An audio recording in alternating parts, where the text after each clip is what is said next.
Despre mineri se spune că erau buni ingineri, îndemânatici în mărunțirea pietrei, pricepuți în tainele șaitrocului, dar și geologi cunoscători ai subteranului. La fel putem spune și despre soția de miner, care era o forță de muncă, atât în gospodărie cât și la șteamp, o alinare pentru copii încercați de dificultăți de sănătate, într-o vreme când medicamentele nu erau inventate, strateg în gestionarea resurselor, pilon de reziliență atunci când nenorocirile loveau inevitabil într-o familie de mineri, prezențe elegante în societate și nu numai. Ne aflăm în casa bunicii, încăpere ce a auzit poveștile și a fost martoră la momente importante din viața ei. În acest spațiu găsim un univers al soțiilor de miner păstrat cu taină. Grija, sub toate formele ei, poate fi văzută prin obiectele expuse, obiecte simple, dar care ne spun povești profunde, prin prezența lor aparent tăcută.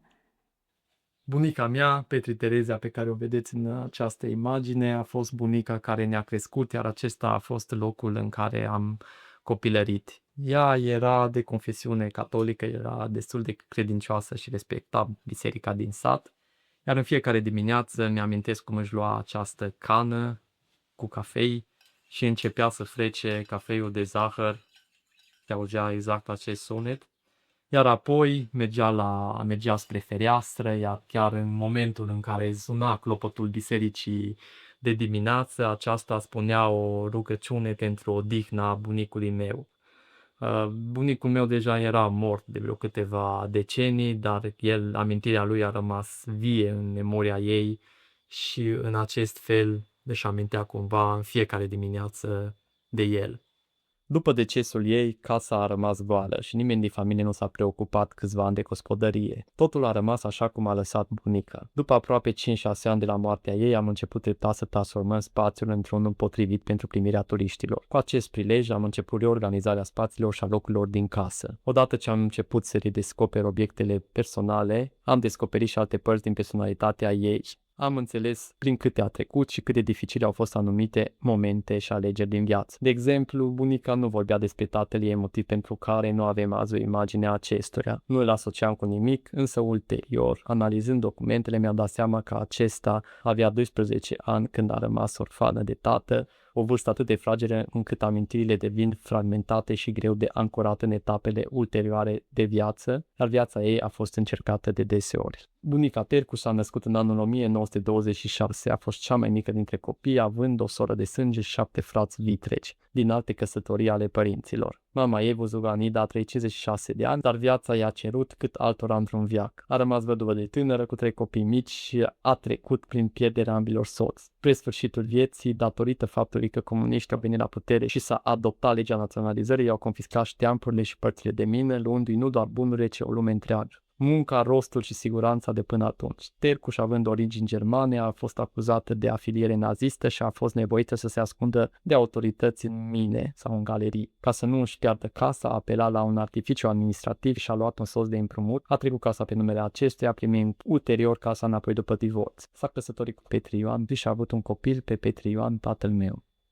Lucrările de mână, deși plăcute vizual, la care se observa dibăcia și atenția cu care au fost create, ne fac să reflectăm de unde venea această determinare de a țese. Să fi fost pură metodă de a petrece timpul liber sau ceva mai mult. Poate era un fel de a gestiona anxietatea dată de grijile pentru soț sau copii ce lucrau în mină, poate așa își măcina gândurile până îi vedea întorși întregi acasă. Sau poate era un efort de a înfrumuseța o casă în vremuri austere, când bunurile nu erau disponibile pentru toată lumea. Sau poate era un fel de a manifesta un talent latent pe care viața nu i-a permis să-l dezvolte. Cine știe ce artist sau filozof era în spatele acestor bunici și nu doar a lor, asemeni altor femei a căror viața a fost pusă într-o cutie, unde au bifat un rol predeterminat de circumstanțele în care au trăit. Acel tablou cu maci a fost realizat de străbunica Șuc Ida și a văzut prea multe, de la bucurii, la suferințe și probabil modelul nu a fost ales aleatoriu. Parcă o și văd într-o seară de iarnă, la lumina lămpii, cum coase și își liniștește gândurile.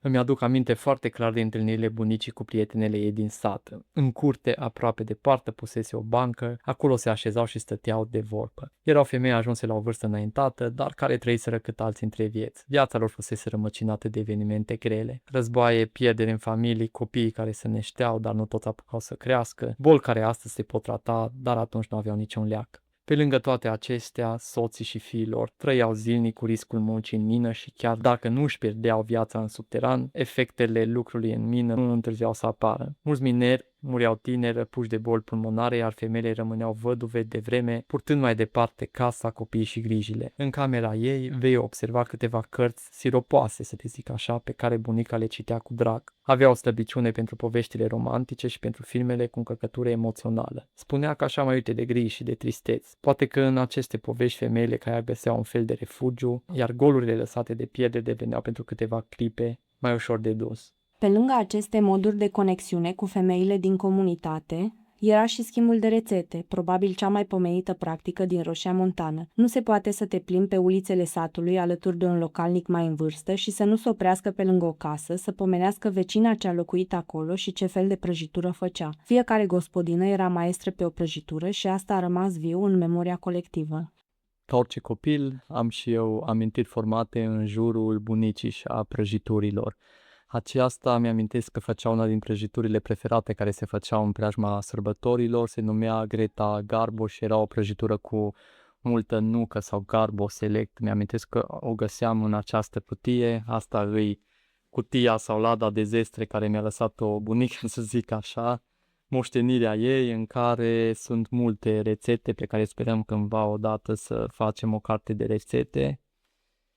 Asta e în maghiară, nu cunosc maghiară, așa că nu are rost să vă citesc. Uite, o prăjitură cu napolitane, ei făceau, dai seama, napolitanele acasă, că nu se găseau în magazin, făceau acasă chiar și foile de la prăjitură, nu doar prăjiturile. Prăjitură curcubeu, se numea, cred că e interesantă, dar e un pic cam lungă și aș vrea să găsesc decât rețeta de la prăjitura de la Garbo Select, care îmi plăcea mie, portanii. Așa, da, uite, Garbo Select, dar sunt doar ingredientele, vă las pe voi să descoperiți rețeta sau să vă dați seama, cred că e destul de ușor. La Garbo Select conținea 600 de grame de făină, 400 de grame de unt, 4 gălbenușe, 2-3 linguri de zahăr, o linguriță de sare și să face o plămădeală cu drojdie. Bănuiesc că ăsta zice de aluat, iar apoi se pun 4-5 linguri de smântână. Asta era pentru foi, iar crema se face cu 200 grame de nuci măcinate, 200 de grame de zahăr, o lămâie sau 2 prafuri de vanilie. Asta era prăjitura cu Garbo Select. Mai multe despre rețetele astea găsiți la expoziția de sus din Târnați, unde se găsește firul vieții a familiei. Acolo este și cutia cu rețete. Dar în memoria familiei a rămas această cană ce a aparținut Tereziei. Și nu doar cana, cât sunetul pe care îl făcea lingurița de metal pe pereții ei atunci când bunica freca cafeaua nes cu zahăr sau zăhar, cum îi spunea ea. Puternic și ritmic, probabil în spiritul șteampurilor ce încă se mai auzeau în sufletul ei. Nu doar locurile aduc aminte de oameni, dar și sunete sau mirosuri, precum mirodenile din cămară, menite să dea aromă mâncării sau să ofere alinare în caz de boală, cum era considerată apa pe cuișoare băută dimineața pentru reglarea glicemiei. Nu știu dacă funcționează, dar poți încerca.